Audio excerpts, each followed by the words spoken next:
my name is Aubrey Wise, and this is my historical figure speech. I believe that anyone can conquer fear by doing the things he fears to do, provided he keeps doing them until he gets a record of successful experience behind him. Eleanor Roosevelt said this. She was a very strong and independent woman. Many people can learn many things from her life. Anna Eleanor Roosevelt was born on October 11, 1884, in New York City, New York. Although people call her Eleanor, it was her middle name, and that's what she went by. Eleanor's father was Elliott Roosevelt. He was also born in New York City. He was a junior partner in a real estate firm and was also a stint at a mine development. Elliott Roosevelt was said to die from an acute alcoholism and narcotic addiction. He died in 1894. Eleanor's mother, Anna Rebecca Hall, was born in 1863 in New York City. She was amongst the most elite in New York City of her time. Anna Roosevelt died in 1892. Eleanor's father and mother died by the time Eleanor was 10, so she was spent the rest of her childhood with her maternal grandmother. Eleanor had 3 brothers and sisters. She had one brother, Elliott, and also a half-brother. She also had a sister, Gracie Roosevelt. Eleanor's ancestry is said to be Dutch, English, and Irish.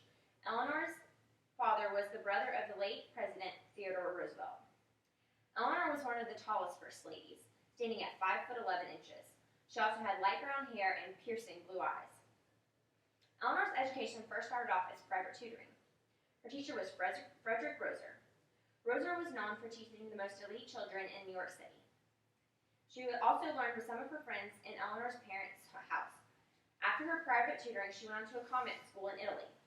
This was because her father had undergone another bout of alcoholism, and her mother could not deal with all of the kids. After the convent, she went to Allen's Wood Girls Academy. This school was in London. At this school, she mainly learned the arts, from foreign languages to dance and music. Although Eleanor liked these classes, this is not what was her main focus on. Her main focus was philosophy and geography. So the headmaster, Mary Silvestri, privately tutored Eleanor in these studies. Eleanor called these years of her life the happiest years. After this, Eleanor did not move on to college, which she would later regret. After her schooling, Eleanor acquired many jobs. At first, she was a secretary and teacher. She also worked as an investigator. During working, she met her future husband, Franklin Delano Roosevelt. She met him on a train and also found out he was a Harvard University student and also her 5th cousin. They started dating and were eventually married on March 7, 1905. Together, Eleanor and Franklin had 1 daughter and 5 sons. Their daughter being Anna Eleanor Roosevelt after her mother, and their sons James, Franklin, Elliott, Franklin, and John. Their second son, Franklin, died only a few days after he was born, so Eleanor insisted that her 4th son also be named Franklin. After marriage to Franklin Delano Roosevelt, she became a politician's wife. She did many volunteer jobs while he was in office as the Assistant Navy Secretary. When Franklin Delano Roosevelt was in office as the Assistant Navy Secretary, Eleanor found out that he was cheating on her with her social secretary, Lucy Mercer. Eleanor told her husband that she wanted a divorce, but he refused. Franklin promised that he would end their relationship, but then later picked it up 3 years later. In 1920, Franklin was nominated as the vice president candidate. He did not win the election, and FDR and Eleanor returned to their home in Hyde Park. In 1921, FDR contracted infantile paralysis. Eleanor then took on the duties to care for her husband and supporting his intentions to return to politics. During this time, Eleanor had much time on her hand. She began writing, teaching, and getting into reform politics. She got into the Women's City Club of New York, the Women's Trade Union League, Women's Division of the New York State Democratic Committee, the League of Women Voters, Valco Industries, and also Todd Hunter School for Girls. From 1929 to 1933, she was the First Lady of the State of New York. Since she was the wife of the governor, she used this to her benefit. She spoke out to other women saying how they needed to get out of the house and develop lives, talents, and interests. Eleanor remained very politically active during this time. She was also a very supportive wife to her husband, helping him with any of his needs. From 1933 to 1945, she was the First Lady of the United States of America. During her time of reign as First Lady, two nationally traumatic events happened in the United States: the Great Depression and World War II. Throughout her husband's reign as president, she worked close with him with political things and also to help him deal with his illness. Eleanor also used her husband's status to benefit her. She was now able to speak out and be heard about many things such as education and women's issues. During FDR's presidential reign, he passed away, so Eleanor then moved out of the White House and back to her home in Hyde Park, New York.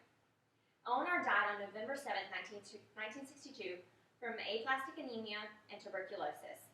She was 78 years old when she died. Eleanor Roosevelt had many accomplishments in her life. She is said to be one of the greatest women in the 20th century. She worked very hard for the welfare of youth, Black Americans, the poor, and women. She was also an active member of the women's suffrage movement. She opened a furniture factory called Valkill. This provided jobs for the unemployed, which was her goal in the first place.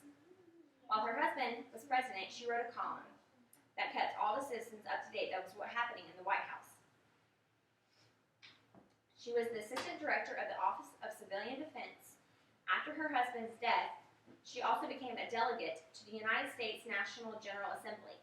A major contribution that she made was drafting the Universal Declaration of Human Rights. Eleanor also wrote many books in her time, such as This Is My Story and On My Own. Eleanor Roosevelt was a very interesting woman. Some facts about Eleanor that most people do not know was that her uncle, President Theodore Roosevelt, walked her down the aisle on her wedding day. Also, that her husband called her Babs. The last interesting fact that most people do not know about Eleanor is that the only thing she knew how to cook was scrambled eggs. Eleanor Roosevelt was a very independent and fearless woman. She knew what she wanted and would not stop until she got it. She was a very strong woman figure that women have looked up to throughout history. She started to change women in the 20th century. I believe that all women can learn a little bit about Eleanor and apply it to their lives to make them a better woman. Thank you.